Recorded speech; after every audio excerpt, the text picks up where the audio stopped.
For many people, do you know what sucks the meaning out of life? Death. That's right. For many people, death sucks the meaning right out of life. If it's all temporary, if after 60 or 80 or even 120 years, it's all gone, then what's the point? People will tend to try to find meaning in life by doing things or creating things that will outlast them. Some people attempt to amass wisdom that they can pass on to other people so that they can live beyond their own death in a way. Many people try to accumulate material and wealth and money and gold and all that, hoping somehow to create some sort of a permanence here on earth. Some people seek power so that the things that they decide and the things that they do will live on well beyond the years after they're dead. People construct things, people build things, they build monuments to themselves, even.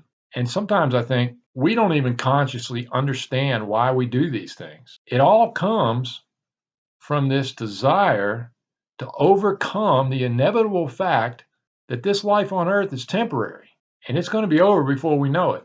And then we all carry a deep sense of humility when we have to face death because we know that death is going to win out. And it's kind of degrading to a lot of people to finally realize when they're facing death that that yes, they too will be facing death just like every single person on this earth.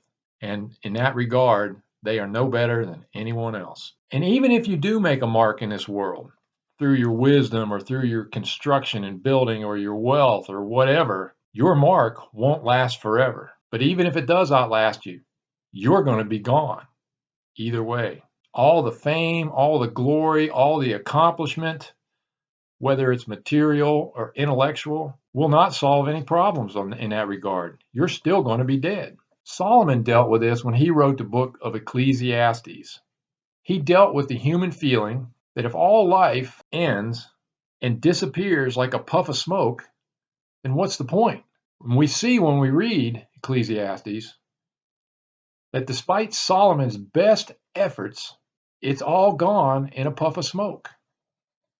And speaking of smoke, there's a word King Solomon used over and over and over again in the book of Ecclesiastes. And he used this word when he wrote about our lives here on this earth. Now, this word's been translated in many English Bibles as vanity.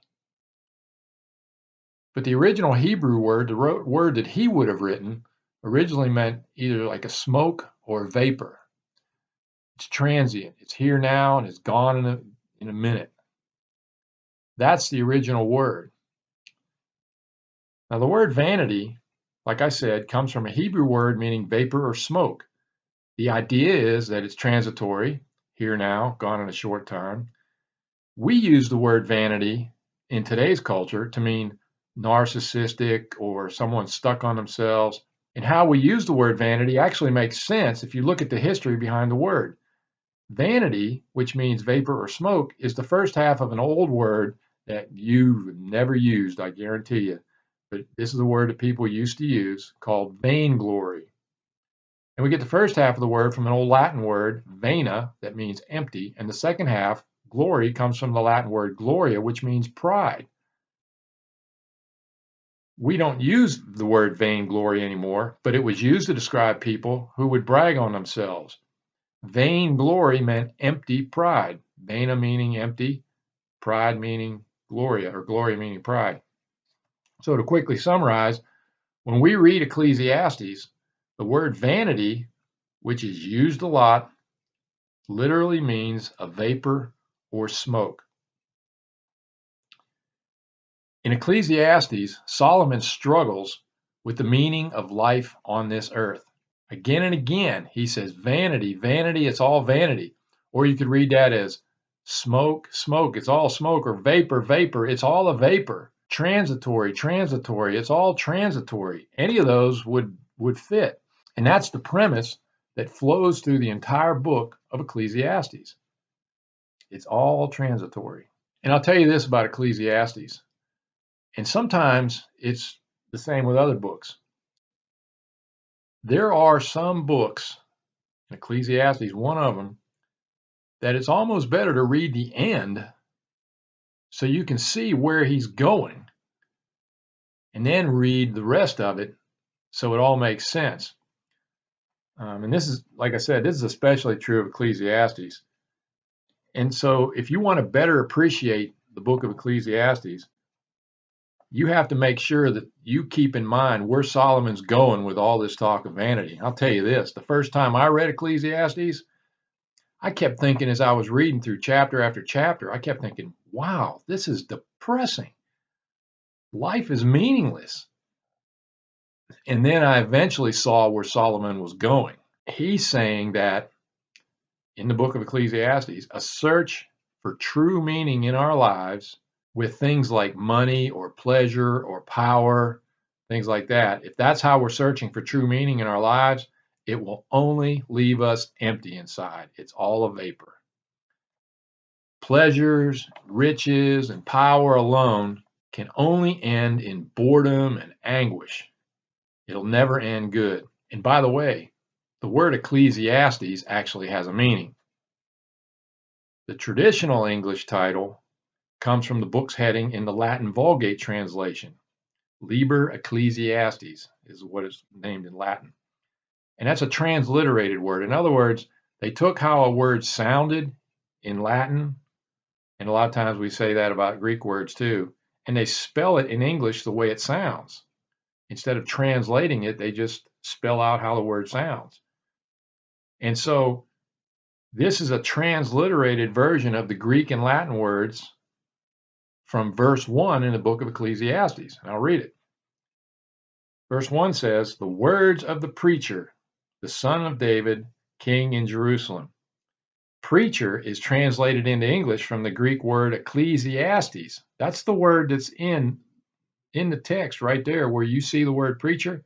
It's actually the word Ecclesiastes. And that comes from the original Hebrew, a word Koheleth, and that was the word actually written by Solomon, but it meant the same thing. It's somebody who speaks to an assembly. If you've ever heard of the word ecclesia, we talk about that a lot. We say the word ecclesia means assembly, it's the church. The church is the ecclesia. Well, Ecclesiastes is a form of the word ecclesia, but instead of just being a plain assembly, Ecclesiastes is someone who speaks to or teaches an assembly, which is a teacher or preacher. And Solomon said in his book, I'll first go to chapter 1, verse 16 and 18. He says, "I commune with my heart, saying, look, I have attained greatness and have gained more wisdom than all who were before me in Jerusalem. My heart has understood great wisdom and knowledge, and I set my heart to know wisdom and to know madness and folly. I perceive that this also is grasping for the wind. For in much wisdom is much grief, and he who increases knowledge increases sorrow." And then in Ecclesiastes 2, verses 1 to 3, he says, "I said in my heart, come now, I will test you with mirth, therefore enjoy pleasure. But surely this also was vanity. I said of laughter, madness, and of mirth, what does it accomplish? I searched in my heart how to gratify my flesh with wine, while guiding my heart with wisdom and how to lay hold on folly, till I might see what was good for the sons of men to do under heaven all the days of their lives." Then he says in the next several verses, "I made my works great. I built myself houses. I planted myself vineyards. I made myself gardens and orchards, and I planted all kinds of fruit trees in them. I made myself water pools from which to water the growing trees of the grove. I acquired male and female servants and had servants born in my house. Yes, I had greater possessions of herds and flocks than all who were in Jerusalem before me. I also gathered for myself silver and gold and the special treasures of kings and of the provinces. I acquired male and female singers, the delights of the sons of men, and musical instruments of all kinds." And then verse 10 says, "Whatever my eyes desired, I did not keep from them. I did not withhold my heart from any pleasure." And 1 Kings 11:3 also tells us that Solomon had 700 wives, princesses, and 300 concubines. So King Solomon could truly say, I've done it all. I've tried it all. He had abundant knowledge and wisdom. He built great monuments, cities, forts, a fleet of ships, and of course, the glorious temple in Jerusalem. He had great riches. And 1 Kings chapter 10 is dedicated to telling of the great wealth of King Solomon. It says in there that, among other things, he had 1,400 chariots. He had 12,000 horsemen that he stationed in chariot cities. It says he made silver as common in Jerusalem as stones. And we also see that through our reading of 1 Kings and in Ecclesiastes, that Solomon had abundant knowledge and wisdom. He had extensive labors, great riches, unparalleled power and prestige, and he had extravagant fleshly pleasures. Yet with all this, Solomon repeatedly stressed the meaninglessness of life under the sun. And from an earthly and naturalistic perspective, Solomon declared that everything that he had done was grasping for the wind. For example, he says in chapter 2, in verses 17 and 18, "Therefore I hated life, because the work that was done under the sun was distressing to me, for all is vanity and grasping for the wind. Then I hated all my labor in which I had toiled under the sun, because I must leave it to the man who will come after me." And then later in chapter 5, Solomon says, "As he came from his mother's womb, naked shall he return, to go as he came, and he shall take nothing from his labor, which he may carry away in his hand." He's saying when you die, it's going to be just like just like when you're born. You come into this world with nothing, you're going to go out with nothing. All worldly pursuits are what Solomon calls smoke and vapor, or in the English translations of the Bible, vanity. And he also calls it grasping for the wind. Did you ever try to grab the wind? You can't. You're grasping for the wind. Now, naturalistic people are people who think that everything comes from nature. Evolution is an idea that naturalistic people think makes sense. They can't explain it scientifically, but that's all they've got. But in the context of the question, why am I here? All naturalistic pursuits are futile or grasping for the wind. Both logically and using firsthand information, the material realm cannot, as atheists will tell you, provide objective data on the matter. If any of you are classic rock fans or you listen to golden oldies on the radio or whatever, you might have heard of a song called "Dust in the Wind" by a band named Kansas. People who are naturalistic, people who don't believe there's a higher power, don't believe there's God, to them, this song is true. Everything we do is dust in the wind. So where do we find the meaning of life? Where do we find the answer to the question, why am I here? Well, Solomon tells us at the end of Ecclesiastes in chapter 12 and verses 13 and 14, "Let us hear the conclusion of the whole matter. Fear God and keep his commandments, for this is man's all. For God will bring every work into judgment, including every secret thing, whether good or evil." So there you have it. Solomon tells us the meaning of life. And this is the only thing in life that matters.